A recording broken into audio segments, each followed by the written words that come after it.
if the education is not good, the country is not going to move forward at all. In those days, we were taught by some teachers who came from, they were Cameroonian teachers, very great, and there were some other teachers too who came from Holland and Germany. They were very good. There was another lady too from France. And they taught us the way science was taught out there. So, in fact, when I was leaving high school, I and my friends who were leaving high school, we were like small engineers. You know, there was no mystery in construction of train tracks and all those kind of things, because we would calculate, do all sorts of calculations, go to the laboratory and do them and so on. You know, we had this introductory lesson in the laboratory. You know, we're being shown a beaker, a pipette, and things like that. Mind you, this is first year university, and you know, this pipette beaker thing, that is from Form 2 stuff in secondary school in chemistry. So I was lost. I said, but what the hell is going on here? And things continued like that. And you would be surprised if I say that, you know, we studied medicine in fuse. You know, not on a cadaver. How can you study medicine without using a cadaver?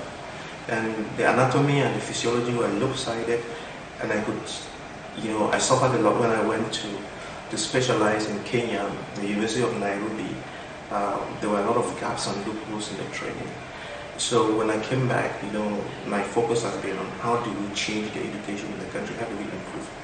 So the background... For those who are not in the domain, just educate us a little bit on what you said earlier, when you studied medicine without a cadaver. What I'm driving at, you know, I'm using a specific example to show how deficient and defective our education is. And so I'm using that specific example which comes from the field of medicine. And through that, you through that pinhole, you can see what is happening on the nation as far as education is concerned. We do a lot of theory, recitation, storytelling, but we fall short of great practical work, demonstrations, and hands-on. And that is the thing that we must correct. So, and I think I saw some time back, that illustration is not true today, but some time back there was a school in which they were training, you know, students on computers, the use of computers. And the children had stones and they were moving them on the table, and as mouse, they were using the stone as a mouse. So everything, they had to be imagining what a computer is and doing things that did not make sense. So we spend more time trying to imagine what they are telling us rather than actually doing it. And that's where we need to change. I don't know what I've come across. I'm saying that when we studied anatomy, and I don't think much has changed these days, when we studied anatomy, to be a medical doctor, if you studied in Nigeria or any other place where medicine is taught in a great way, like in Nairobi where I went, there is no way you can understand the human body if you don't work on the cadaver. By working on the cadaver means that you take a scalpel and you sit there and you follow the instructions, and you tear the cadaver down bit by bit and study the vessels, study the nerves, study the muscles, study the bones, and study about every detail, so that when Babila is sitting in front of me, I can virtually in my mind see your brain. I can see your optic nerves. I can see the back of your throat. I can see everything in your neck. I can see your chest. I can see just about everything. And you know, it would be like, let's say, if you had an accident, or you know, somebody were to knife you, and the knife goes through there, or a bullet goes through there, I would know the structures it went through and where the damage would be. If you're operating, you know what you're going through. That is how medicine is studied in 3 dimensions, and you feel it. You take down the human body, you know, put it in pieces, and you get to know what it is, what is in there. And that's the anatomy and physiology, the biochemistry, all those things you study them. So going through this, I know that we struggle a lot. We struggle a lot, and we are telling a lot of stories in our secondary schools and our high schools and our universities, and that is not the way it's supposed to be. It's supposed to be done in such a way that when you train students, and they come up with this, their BACs, their masters and PhDs. They should be productive. If Cameroon is failing to be productive, it's because we are not doing it right. Another example, let me give you. You know, when I went to QS in 1977, you know, there was this school in Colbison, the School of, the School of Agriculture in Colbison. It is that school in agriculture in Colbison that was eventually transferred to Cham to become the University of Cham, which is basically agriculture. And at that time, we had some relatives who were also studying there. And can you imagine that instead of giving the children farms and really taking them to the farm to show them how, you know, farming is done, they would come onto the tar. Do you imagine the tar? Take sand in a bowl to demonstrate how you put fertilizer on the plant. You know that they would say, they would take the sand and spray it on the tar. You can spray it, you can put it on. That doesn't work. So the child's mind, you train people not in the right way. We have the land, we have everything. Instead of giving the children the land, giving them the tools, and making them grow the crops, you recite to them how the crops are grown. That's where we fail.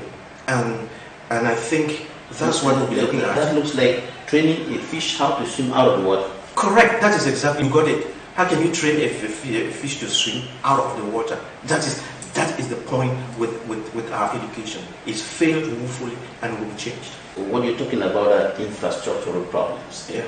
Weak infrastructure. So absence of the appropriate equipment and logistics used in the training. Yeah. Apart from this, I want you to look at the educational system itself. Yes. Is structured. For starters, what is the purpose of education? What is the purpose? When you send someone to school, why do you go to school? You go to school to get the knowledge and understanding of principles, because everything on earth works on principles. Is it the English language we are speaking now? The principles of the English language is the grammar. You get what I'm saying? Yeah, you follow the grammar. So if you want to do anything, you must follow principles. If you don't follow the principles, you get it all wrong. So we go to school to learn the principles, and then to learn, you know, how things work. How things work. You know, we're using the camera now. How does this microphone work? How does the camera work? How is the sound and image captured? How are they stored? How are they retrieved? How do things work? When you are boiling an egg, what goes on for the egg to be cooked? You have to know how things work. How does a car work? How does an aeroplane work? You must know those things so that you can be able to fix them and make your own.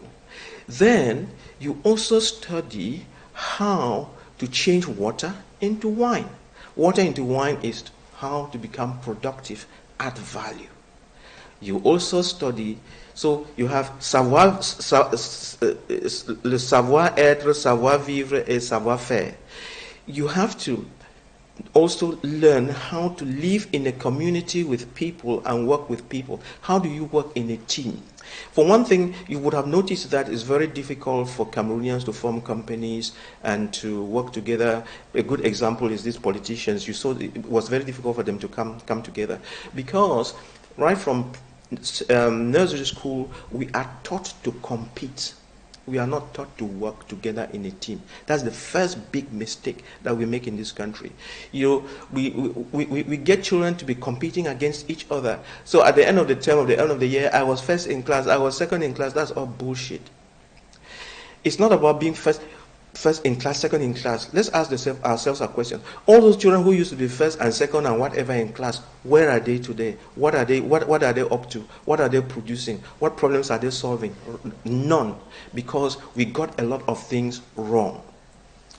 Now, coming back to the structure of the school system, as you say, what are the components that go into the school system? Let's start with what is most obvious. They have to be the adequate buildings, with the adequate tables, and then laboratories, the proper laboratories, lighting, internet, everything, comfortable, good toilets, clean environment where children can play and relax. Then we go on the side of staffing. The staffing must be well trained in theory, understanding, pedagogy, and practical work. They must have the skills to be able to transfer knowledge. And you would have noticed most of the time the way we teach in Cameroon and most third world countries is the teacher comes and then pours out stuff, fills the children if they were empty vessels and so on, and the children just drink and go. No, the proper teachers, like in Finland, they come and then, they help guide the children through the processes. If you have seen some of these videos, there's some of these educational videos on television and on YouTube for kids, and you've seen what happens in China and the other nations. What the teacher does is they would get the children to do something, cook, or do some kind of an experiment, and then they discover, then the teacher begins to lead them to understand what is behind what they are saying, and that's how you learn. For instance, I learned something when I was in Form 1 in JMBC Nous, and I never forgot. It stuck with me. It was in the physics book, there was this thing called the collapsing tin experiment. There are these tins made of metal, light metal. I'm sure they look like these 20-drum plastic containers in which we carry oil, but it was made of metal. I'm sure you've seen some of those before. And this is how the experiment is conducted.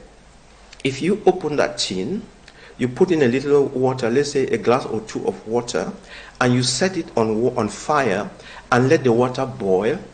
All right? You let that water boil, then you cock it and you move it off the fire and you pour a bucket of cold water in it. That tin would collapse. So it's called a collapsing tin experiment. And just by doing a collapsing tin experiment, we were taught a lot of the things behind what we were saying. Number one, the concept of atmospheric pressure. Because you and I are here, I know you have the arts background, you don't know what atmospheric pressure is. And we don't see it, you don't touch it, but it's there. So through that experiment, they got us to see that there are forces that are acting from the outside and collapsing things from the outside. Yet the question is, when you have a tin like that, why is it not collapsing? First, it is open, and then the atmospheric pressure on the inside is equal to the atmospheric pressure on the outside, so everything is stable. Now, when you cock it, when you put a little bit of water in it and heat it up, what happens is the water is changed into steam, and as the steam goes out, it pushes out the air. Are you getting that? It pushes out the air, and as long as it's on the fire in that steady state, nothing happens. When you cock it, when you cock it and remove it from the fire, something dramatic happens. As you move it off the fire, then the water vapor molecules begin to condense, and the condensation is much faster when you pour a bucket of cold water. So we learn heat transfer and change of forms of state of matter from liquid to gas and gas back to liquid, and with the effect of temperature. So these are some of the principles we are learning just from one experiment. And so now you get to understand the force of pressure. The force of pressure, of the atmospheric pressure collapsing it. Now, then, when they now begin to tell you how this atmospheric pressure thins out as you move out into space, then it becomes easy. You don't have to imagine. You understand it from the experiment. From the experiment, they can show you a lot of things. You don't have to imagine anything. That's why students who study sciences are very smart. They don't have to spend the whole night reading and so on. When I went to secondary school and up to university, I never did read past 10 p.m. I would read. By 10 p.m., I go to bed and sleep. The next day I go to school. Period. You don't have to memorize anything at all. You just have to understand what is happening. It's more practical. It's practical. It's practical. And then you grow like that. And because you started a child like that from secondary school, they just become engineers and productive. It's not something that you have to force. You don't. So the question is, let me ask you another good question. Where are all the engineers who have been training in Polytechnic? Why are they not the ones building our roads? Why is it the Chinese and the Lebanese that are building our roads? For all these years, why? What happened? We need to explain that. why are we importing rice into Cameroon? That's the most growing rice, and we are importing rice. We are importing corn. We are importing wheat. Why are we doing such stupid things? Why? Whereas we have the necessary factors of production, the land. Yes, we have land. We have rain. And the land is fertile. We have a lot of land. We have youths. What is lacking is the human capacity. The human capacity is poor. It's not unproductive. You train a lot of people in agriculture, but they tell stories. They only want to be the delegate of agriculture and sit in an office and be driven in a big car. But all the children you have trained, none of them produces a bag of rice. And you have to be importing rice. You see our foolishness? We are even importing corn. And then you say there are no jobs. And we are spending 1,000 billion francs a year in this country to import food. That's called stupidity. Where is the problem now? Is it because of the heritage from the colonial masters, or the problem because we've been independent for several decades now and we've not changed what we inherited from the colonial masters? That is the point. Now, when the colonial master was coming in, his idea was not to train you to become engineers like them. No, that was not their interest. It doesn't occur to them at all.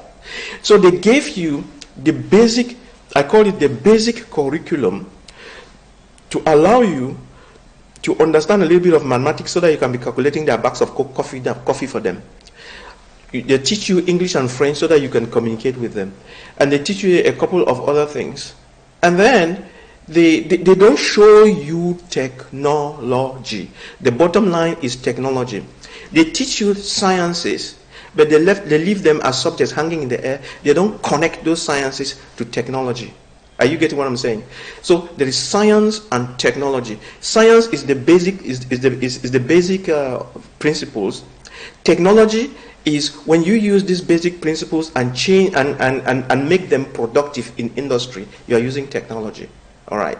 So they don't teach us that, because if they teach us that, then we'll be transforming our wood, transforming our raw materials. We'll be building our roads ourselves, and that is their market.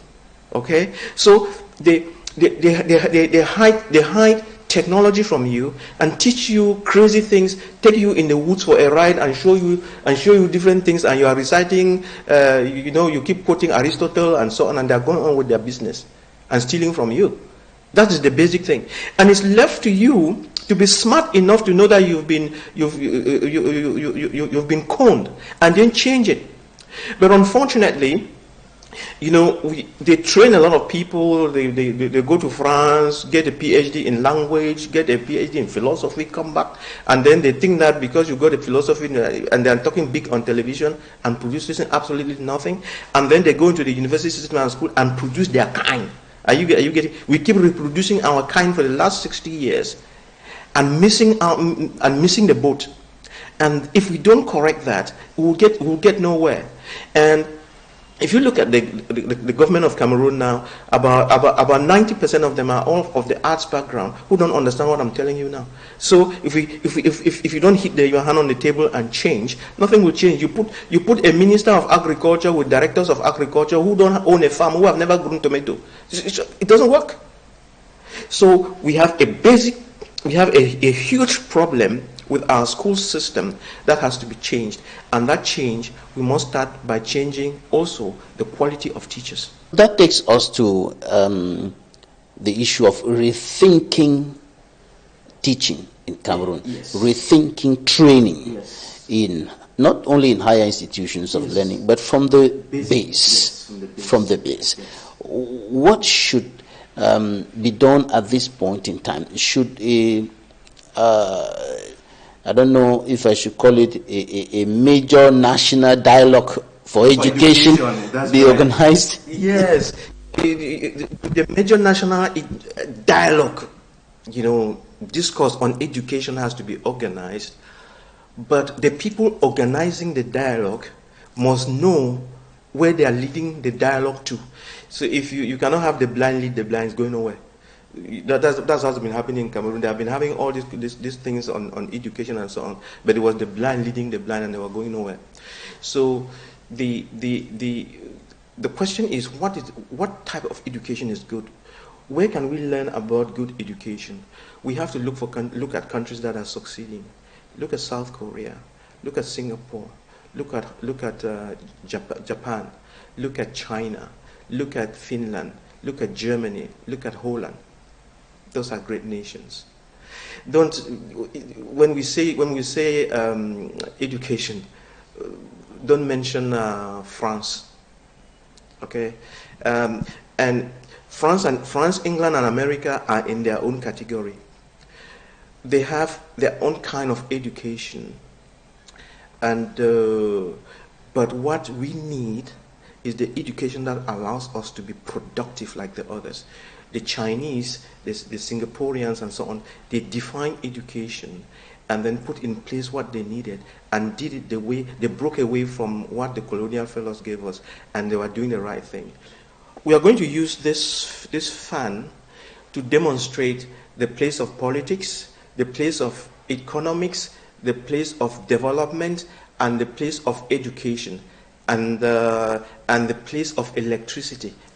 When I link them up, you will see how education is so important, because it is the element that drives politics, that drives economics, and that drives development. Now, this is a fan, and the fan has got this cable which we socket in the wall. You all have seen fans. When you socket this in the wall, then this system is energized, and you have at the bottom here the stop button. Then you have 1, 2, and 3 for the different levels of energy. So when you press 1, the fan begins to spin. And when you want the fan to go faster, you go up, you press 2, and you press 3, it will turn a lot faster.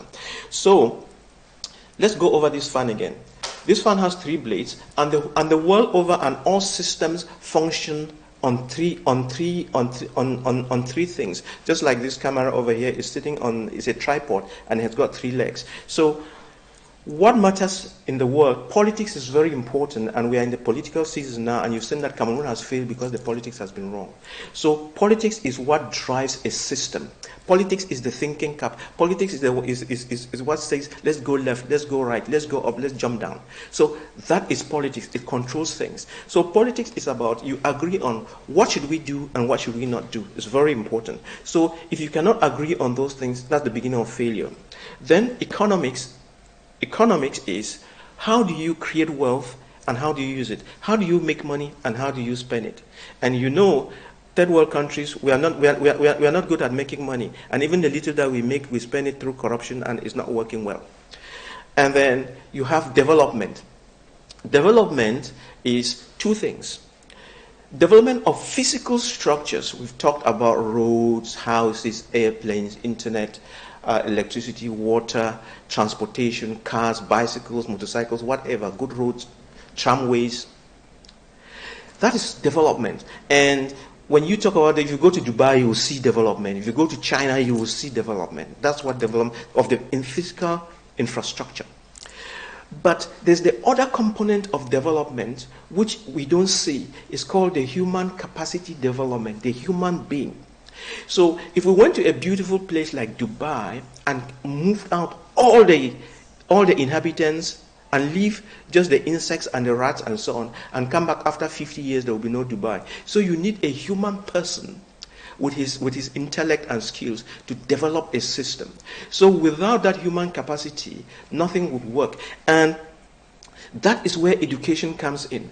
So education develops the human capacity, and it is the human capacity that develops the infrastructure. It is the human capacity when you have good, well-trained citizens that run the politics, and it is those good well-trained citizens that create the wealth. So when your education is, when you have problems with your politics, when you have problems with your economies, where your economy, like in Cameroon, is in the hands of foreigners, not in the hands of your citizens, when you have a development that is lopsided, when you cannot build your own roads, when you are unable to clean the streets, when you're unable to fill potholes, when things are just falling, off the table, the problem, you would think that the problem is politics. Yes, that to an extent, yes. You will blame, but the real root cause is the failed education.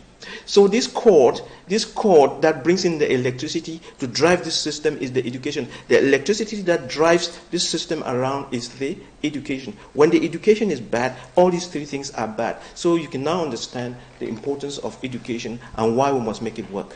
Let's look at some specific aspects that should be revised. Yes. That should be changed.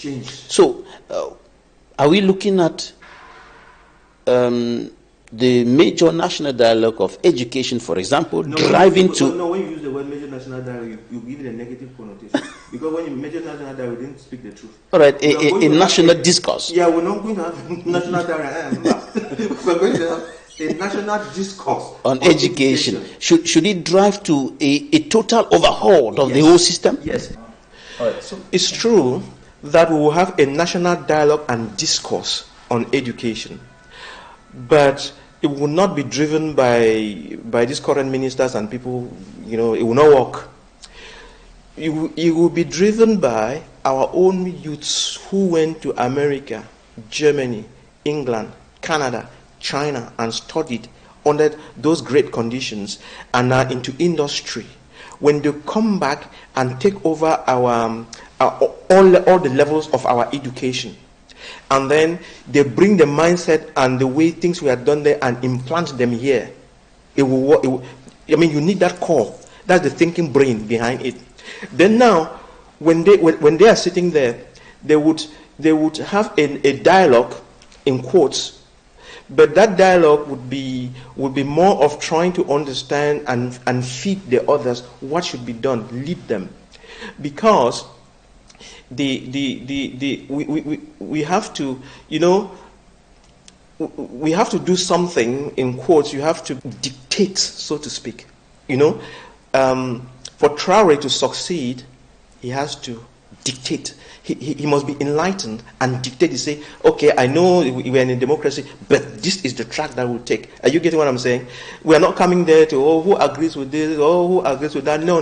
You are told what has to be done, and we do it. That's how the Chinese do it. It is like this. It is good. We go for it. Not turning around in circles, and then, no. We've been turning around in circles for too long. So we are going, I know some great people that I don't want to call their names. I know about 10 great guys out there. You bring them and put them in this country and put them in charge of education and some key things like industry and so on. Cameroon is just going to go, not this beating around the bush. And so we are saying that we need good classrooms, all those good things and so on, where children are comfortable. You will realize that only about 15 to 20% of the students are doing the sciences. Are you aware of that? Yeah, if you check. 80% of the students are studying arts and telling stories. That crowd of children telling us and studying stories, they're the ones who, you will see them, 30,000 of them trying to write the concours to go to ENAM. When you say this concours, 30,000 of them show up. You say this concours, 20,000 of them show up.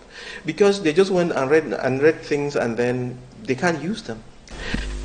We need to farm our education so that 80% of our children study science, technology, engineering, and mathematics, economics, leadership, financial education, customer service, agriculture, food transformation, how industries work. That is what 80% of our children should be studying. Mechanical engineering, all the different kinds of engineering. We put our children to learn those things starting from nursery school. We can start teaching them engineering from nursery school. When they're playing with those blocks, that's engineering. It's their minds. So we just need to do the right things and we'll be okay. So I'm not saying 80%, 80% should be actively engaged in the STEM and only 20% in the arts. It's very important. When we do these adjustments, it will work. And then make sure that people who are in charge of running the nation, for instance, if you're going to put in place an administrator, the administrator should be an engineer who has learned management, who has learned leadership and so on. Should be an entrepreneur who has learned all those other skills of dealing with human beings. Because as of now, we have administrators who only know how to back orders, but don't know how to clean streets. don't know how to do anything else, don't know how to create wealth, don't know how to lead the community to engage in agriculture. So that's why we're all having all these speeches, and things must change. That constitutes an integral part of your third option ideology. But we've been hearing things like a minister is, or the position of a minister is more political. Is not the technocrat. And then we have the Secretary of State also, and then who are doing the technical job. That should be changed. That's all bullshit. That's why we're in the shit that we are in today. That was yesterday. That was the Cameroon of yesterday. The 60 years past. We were off track. So they created the post of minister as a compensation for another political party that helped you. Then you would take the leader of that political party and come and put him in the ministry as minister, to ceremonial minister, but unable to understand and solve problems. That's why we're in the shit we are in today. No, that nonsense is going. In this season that is coming, in this season, whether Chiroma wins or Paul Biya wins, it will not be the same. It is the third option. It's the third option strategies that will be put in place. Watch my lips. Whether it's Biya who wins or it's Chiroma who wins, because besides these two, no one is going to win. It's these two, either this one or that one. They will put in place the structures of the strategies of the third option to solve problems. Ministers will not just be chosen by hazard anymore. The minister will have to be a technocrat and an entrepreneur, and they will check your background. Yes, what have you done for yourself? What have you done for the community? What have you done for common good? You have to show capacity of production, not noise making. Because when you take people who just make noise, when they come in, they spend time praising the president instead of working. What should be the expected outcomes, the expected fallout of this overhaul, this change in the educational system? What will be the impact on the economy of the country? Oh yeah. Even before I answer that question, can I just quickly show what we are going to do with the teachers from nursery school to university, and then we will separate them to the professors.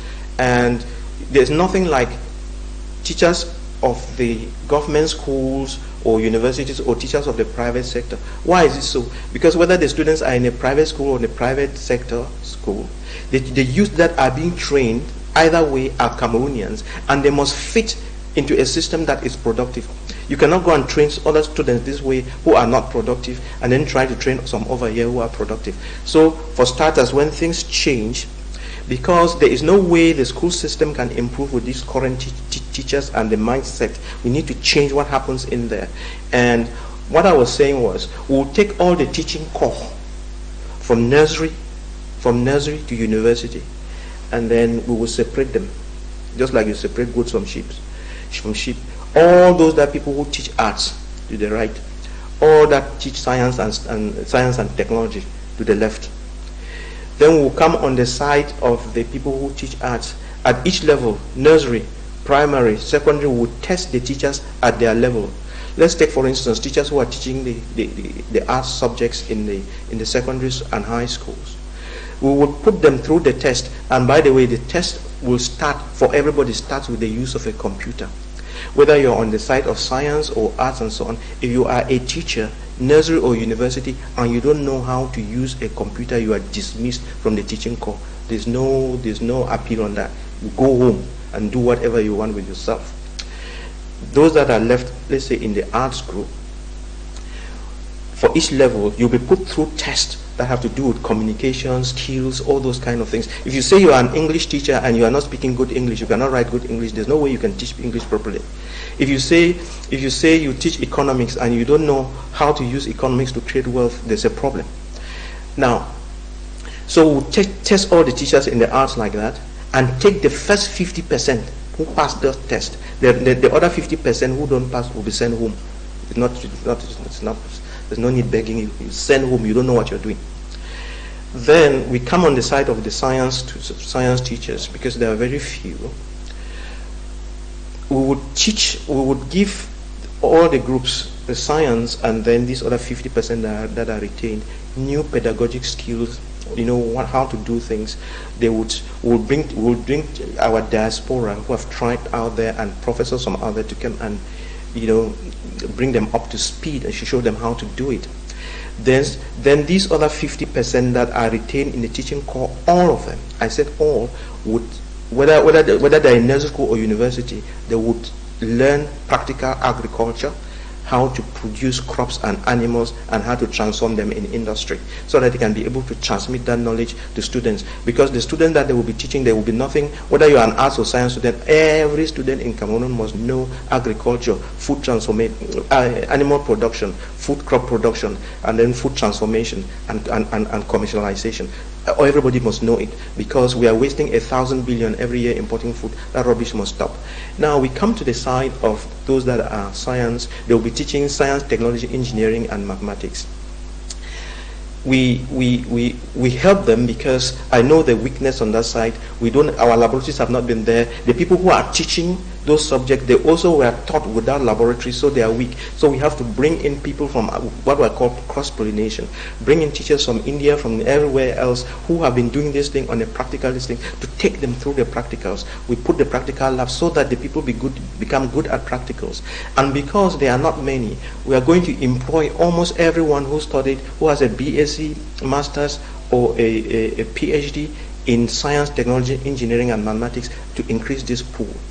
And then we'll use some as teachers at various levels to beef up whatever we are doing, and then we'll put some in industry, because in the next Cameroon, industry will be the key thing. There will be industries all over the nation. There will be industries. All right. So let's look at the impact. Yeah. The expected impact on the economy of the country. Like we said, like with the demonstration, we said there's no way you can produce anything without the right education.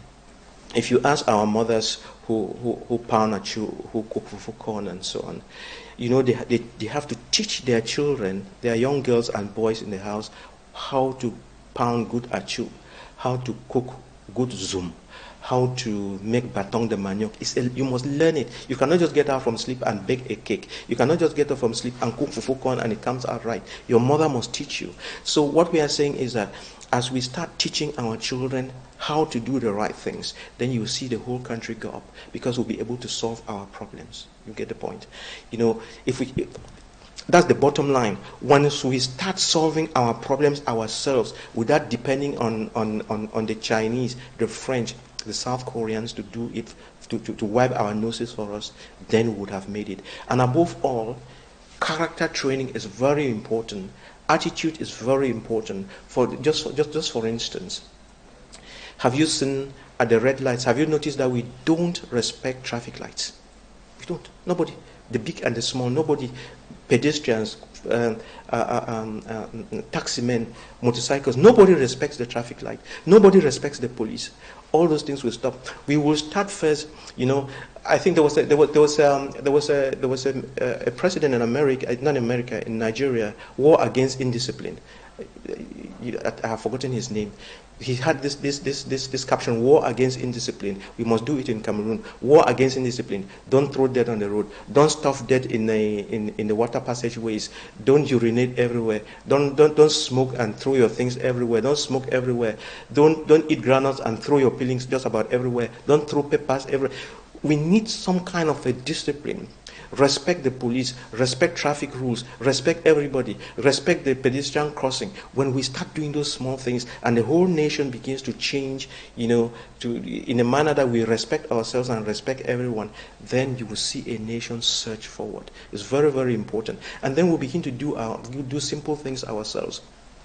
You see, like, you see the Bamenda, you see the Bafusam, the Bafusam okay, the Bafusam Babaju Bamenda Road it's done by our children, right? Right. About our sons of the soil. Yes. See, like the road that's going to Nkambe is done by Shea Jones, our sons, right? Our brothers. That's what we need to be doing.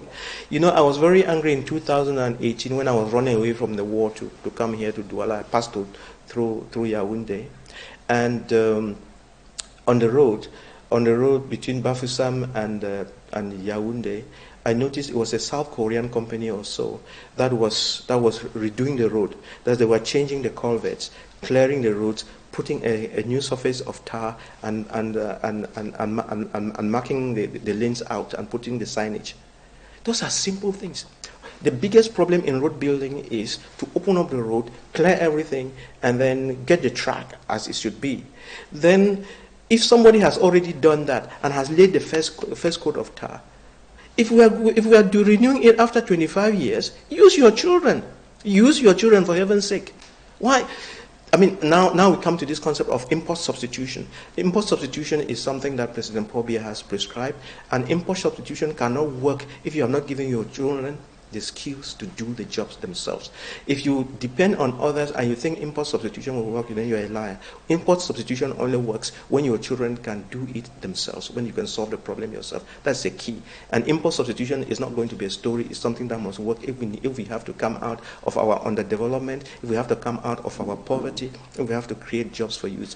And if we do our education right and do a lot of things right, I'm telling you, we can create between 1 and 2 million jobs for our youth every year in Cameroon. And that boils down to what we call economic independence. Yes, because like you say, there's a political independence which we got in 1960, and then there's economic independence. We are still in economic slavery, so there's no economic independence. You talk of economic independence when it's your children that run your industries that bring in the money. If you have the foreign multinationals, you going to your forest and cutting the wood and exporting as it is, you will never be economically independent. You are only economically independent when you hold more money than you are spending. And the only way you can hold more money than you are spending is when you produce for yourself and solve your own problems yourself.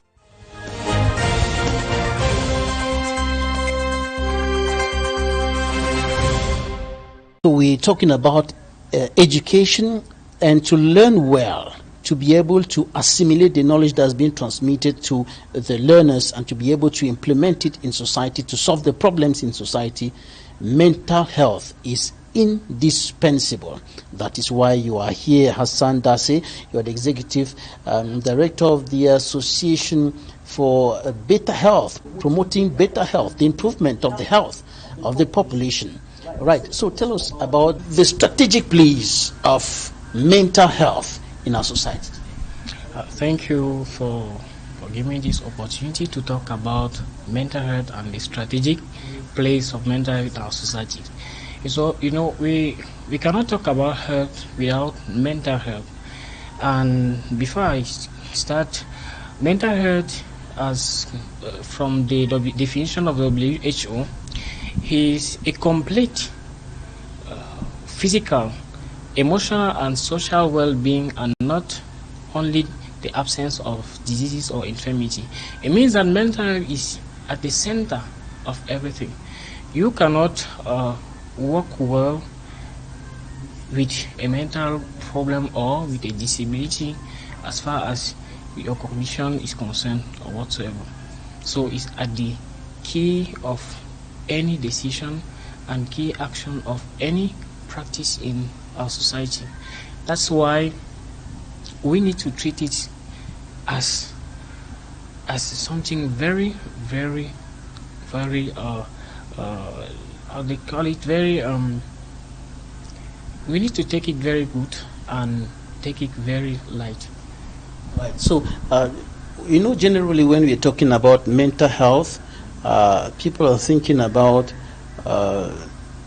madness, for example, and many just feel that since they are not mad, they are healthy mentally, but that seems not to be true. Of course, mental is not equal to madness, because we can have a moment that we are mentally not good, because maybe we are going through a situation. It should not make us being mad. That's why mental health is the ability to work freely, to go through your activities without no challenge, to go to do your activities, to take care of your children, to go to work, and to help the society freely. And that's why we need to first of all work on the perception of our population, because at time when we perceive a mental health problem as if it was madness or taboo, we entails to treat it differently, and at times it leads to stigmatization and all of the other problems that we can encounter with mental health. All right. So mental health has to do with anything that destabilizes the stability of the functioning of the brain and every other mentality, every other organ that has to do with the mentality, right? Yeah. If you have a problem with your finger, you feel pain, right? That's why there's a link between a physical problem, a societal problem, and a mental health. It means as time when you have a problem with one or the other area that I just mentioned, it will definitely affect your mental well-being. That means all of those together, to put together, is what can make you be mentally stable. When we look at our society today, it looks like, not to say that people are mentally deranged, but there is some mental instability. We see people quarreling everywhere, we see people insulting each other, we see people fighting, we see people in stress, we see people in expressing some signs of mental instability at all levels. Of course, we talk about health in all policies. It means if the decision that is being taken as far as security is concerned, or economic situation is concerned, or even to address poverty, or even the unemployment conditions, if it's not taken in such a way that the population or the majority of the population will be satisfied, they will definitely have a problem on their mental stability. That's why we don't not only look about a mental as a single issue, but we also take into consideration other aspects of the life that we can work on it. We call it health determinant. We can work on those aspects in order to bring a change or to bring the stability that people need to have in order to be mentally well-being. Our organization actually focused on some other area, but for the moment we decided to really lay emphasis on mental issues, because in our community we are facing, in Cameroon and in the world in general, in Cameroon in particular, we are facing a lot of challenges. Let's say the crisis, the nervous and the service crisis had made a lot of people to live where they were in a good position to other regions. That means there's what we call there's a transition, there's a cross cultural. You are living in a place that you have your own way of living, to go to another place that you need to take all over everything, and that actually led us to say, okay, you cannot see an activity, or you cannot see a situation like that and not do anything. And the other problem also is poverty. The situation of people at times lead them to go wayward, not because they really want to do it, but because of what they are going through. And also there are some other people there are some refugees that live other neighborhood countries to Cameroon. And when they come, there is also when they arrive here, there is also a need to adapt yourself. That's why actually we decided to say, okay, let's work on this aspect. Let's try to help people, because it's not good to put other people aside. So we really look at it as a equity problem and a problem of justice that we actually wanted to solve. And also a problem of human right. A problem of human right. Yes. The right to health. And definitely, like you indicated, you're not only focusing on mental health, though you're giving mental health the priority now, but you're also looking at other areas of public health. Now, when you look at the situation of access to health care in Cameroon today, where are the loopholes? There are so many Cameroonians, both in urban and rural areas, who have difficulties of access to health care because of things like limited infrastructure and also the cost. Yeah. Actually, when we talk about healthcare, we need to take into consideration the other areas, because any decisions that you make in your own institution or in the other aspect of governance, like trade, like welfare, like education, like tourism, sports, has an impact to have. That's why we need to bring together government officials and all the stakeholders, so that they can sit and try to look at the aspect of health into all the decisions that they are taking. That's why 1 month ago at the Cameroonian Cultural Center, we organized a workshop where we gather stakeholders so that we can sit and discuss on how to address the issue concerning substance abuse among youth, because it's not only a health institution or the Ministry of Public Health that will solve a problem. It's not a single matter. It's a matter of collaboration, intersectoral collaboration, and collective effort that will be able to address the mental health issue and the health issues in general in our community. What do you think should be improved, or what are you fighting to improve? Because your organization, you're talking about improvement of the health of the population. What are the major areas that need improvement, for which you're fighting or you're working to achieve that improvement on the health of the population? Thank you. You know, when we talk about improving something, we first of all need to think about the information. Do the population have the access to the right information? Because you might be going through a situation or having a problem, but you don't even know that you're having a problem. That's why our first step that we started with it was sensitization, to let people know that there are some situations, there are some problems in our society, or there are some problems that they can carry on, like mental health. Because most of the time, in our community, when you have a mental problem, people usually say, you are not strong enough, you are kind of weak person, no, you need to be bold enough.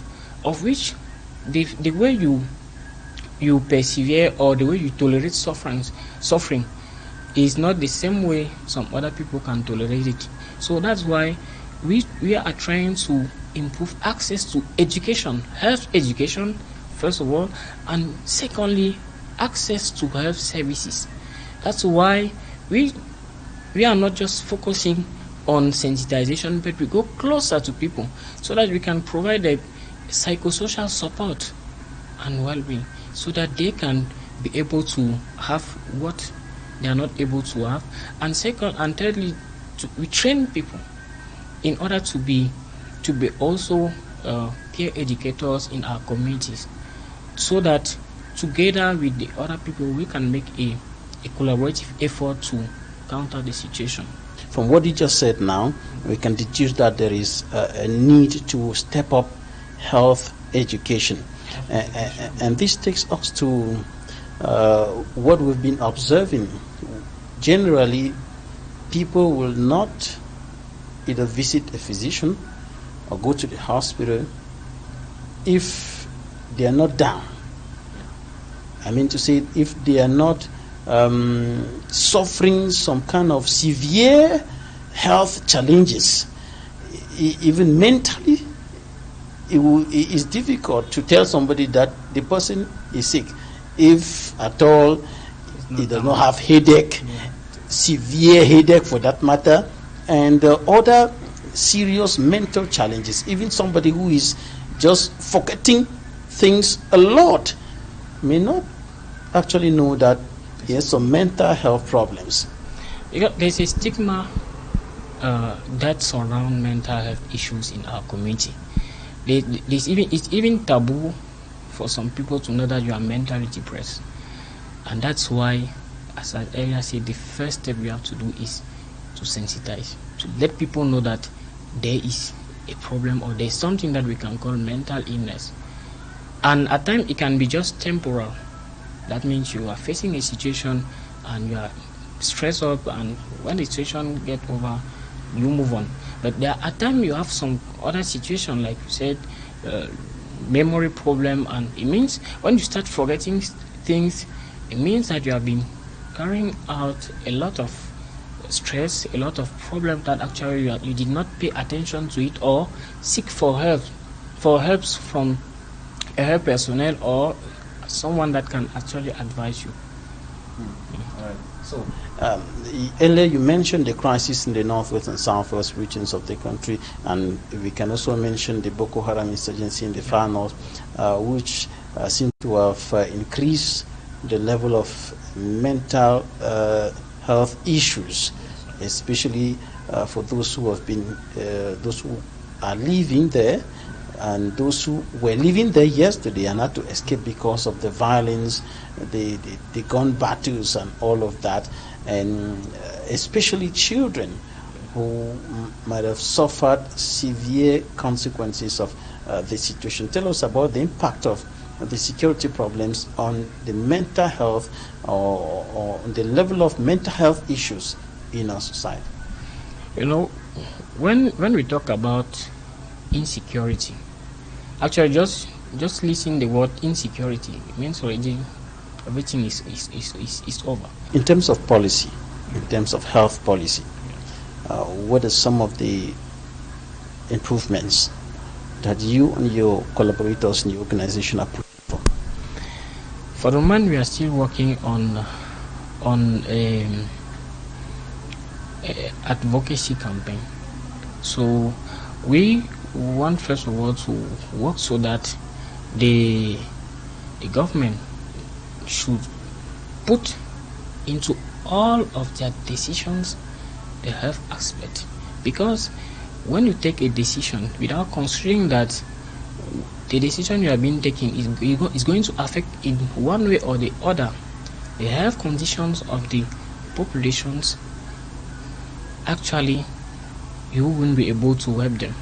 You might have some, like, okay, you are improving, you are working, you are recruiting some people, but if it's not done with equity, I mean taking into consideration the context, the situation of people, and not treat everything like everyone like equally, but with equity we mean with some aspect that you need to take into consideration, is not going to be decisions. The policies should not exclude some groups, like generally we have vulnerable groups like women, children, and the disabled.